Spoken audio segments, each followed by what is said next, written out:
My name is Mariska, and it is such a joy and honor to welcome each of you to our United in Prayer online gathering.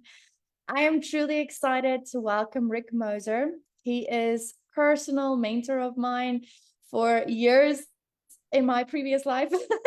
He knows me before I was married, before I had kids. So he can tell you a lot of stories, but it is so beautiful to have him. Rick is a retired pastor, a worship leader, a Bible teacher. He lives in Pretoria, South Africa with his wife, Belinda. They have two grown children and a handful of grandchildren, which is 5 in total. But he is very passionate about the truth of God's word and the value scripture has in informing a sure and forming actually a sure foundation for quality living. And so Rick will remind us today that we are created in God's image, not only to belong to him, but to reveal him as well, living as his image with a discerning, God-listening heart shaped by Jesus Christ. And so, Rick, we look forward to hearing from you today. And thank you so much for blessing us with this message today. Thank you, Mariska. Thank you, ladies.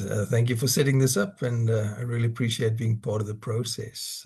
As Mariska mentioned, Genesis 1:27 is probably one of the places that kind of stirred me recently about the two aspects of the word in.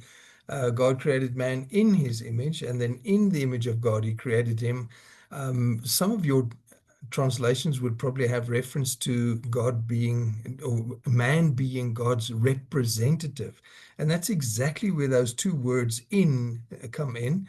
The first one, in the image of God, tells us something about our origin, but the second one should, or could be better translated as the image of God, which tells us something about our purpose. So in Genesis 1:27, then we are connected with what Jesus came to do. And the Amplified Bible, John 1 verse 18, shares with us something of the intent that God had in mind when he created man, when he created men and women to represent him in this place. And John, in this particular version of John 1:18, we have an absolutely wonderful place to literally unpack what it means to live as the image of God. Scripture tells us there, no man has ever seen God at any time. The only unique Son, or the only begotten Son, who is in the bosom or the intimate presence of the Father, he has declared him. He has revealed him. He has brought him out where he can be seen. He has interpreted him, and he has made him known. I just love the way the Amplified puts all of those together, helping us get a handle on what is it that God has invited us as his representatives to come and do, to interpret him, to make him, in a sense, not only discernible, but understandable to the people around us. Absolutely awesome invitation that Jesus includes us then in that particular aspect of what he came to do, showing us what he intends us to do. Jesus comes and clarifies so many things for us. Firstly, he comes as the language that God chooses to use. Hebrews 1 tells us that God speaks to us since Christ came onto the scene. This is his chosen method of communication, to reveal himself to us through Christ. Absolutely beautiful. And then we see something of how God's vocabulary and imagery come into play in the person of Jesus Christ as he unpacks for us the nature of who God is, but also as he unpacks for us the nature of what man is here for and what we've been invited to do. So he's the link then in that sense. The word become flesh that makes the conversation between God and man not just possible, but exhilarating and exciting. I'm seeing also in Solomon's situation, at the start of his reign in 1 Kings 3, where God comes and speaks to Solomon and invites him into a conversation, literally asking him, Solomon, how can I set you up to represent me well? And the wisdom of that young man saying, well, if I have a lot of money, if I don't have the wisdom to be able to handle it, I'll probably lose it. if I have status, influence with people, if I'm not treating them the way God wants them to be treated, if I'm not wise about the way I deal with people, I will probably lose that influence.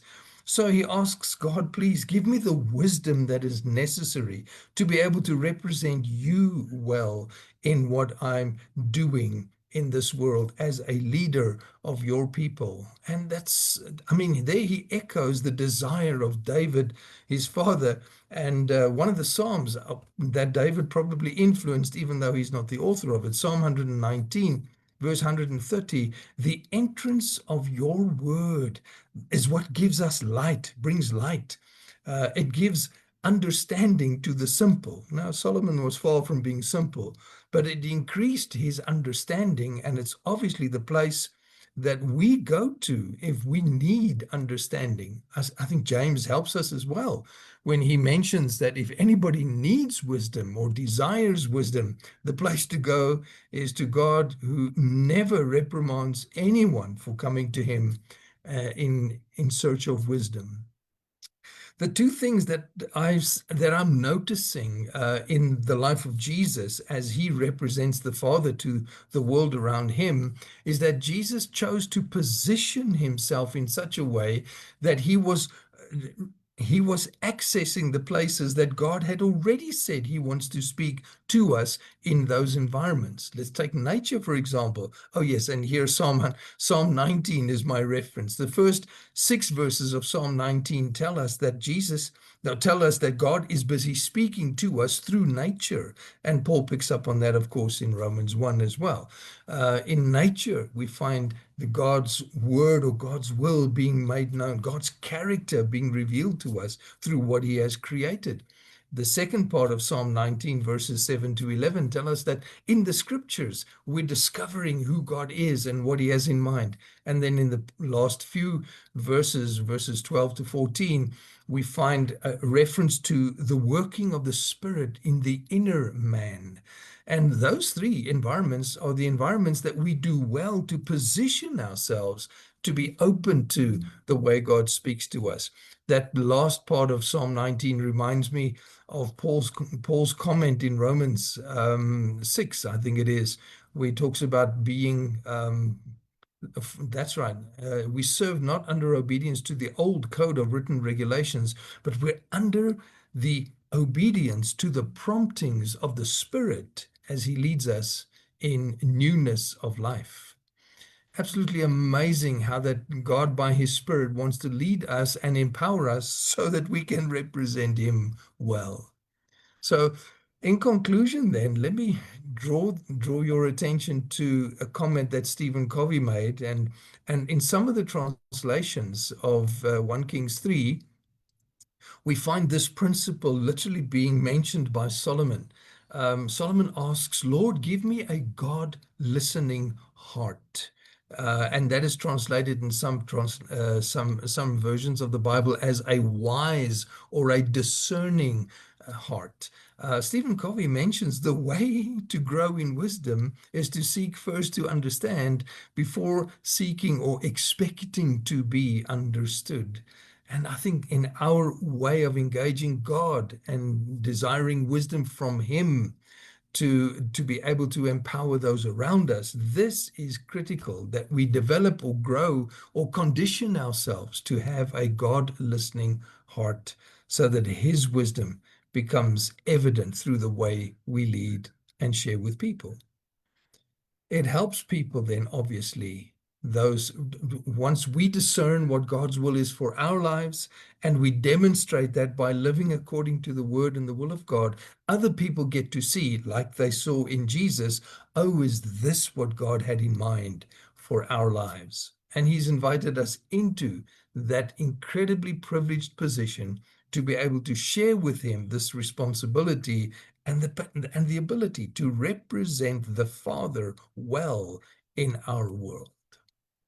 That's what I needed to leave with you today. So let me wrap up then by taking you into the prayer that is mentioned here. And I think you have a slide with the wording of that prayer. So if you would want to pray with me, you're welcome.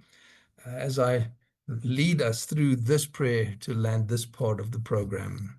Lord, we stand united in prayer, saying thank you that we are created in your image and called to reveal your heart.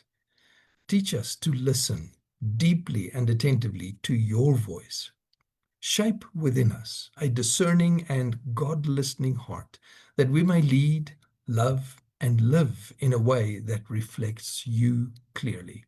Let our lives become a living expression of Christ to those around us. We ask this in Jesus' name. Amen. Amen. Oh, wow, Rick, thank you so much. What a rich and thought-provoking message, reminding us that we are not just created in God's image, but we are called to live as his image in this world. It is a profound invitation to rediscover both our origin, who we are, who he is, and our identity in light of his self-revealing identity to us, but also our purpose, our calling in Christ, what God has called us to and for. And we perfectly is revealed to us in Christ himself, restoring our understanding of what it truly means to be fully alive. I just want to echo this phrase where it's just the heart of Rick's message today for us, where it says, for us to lead wisely, is our foundation should be a God-listening heart, one that discerns, remembers, and interprets what God has said and intended for us. So may we say yes to this beautiful invitation. Allow the Holy Spirit to come and cultivate a God-listening heart, rooted in truth and godly wisdom.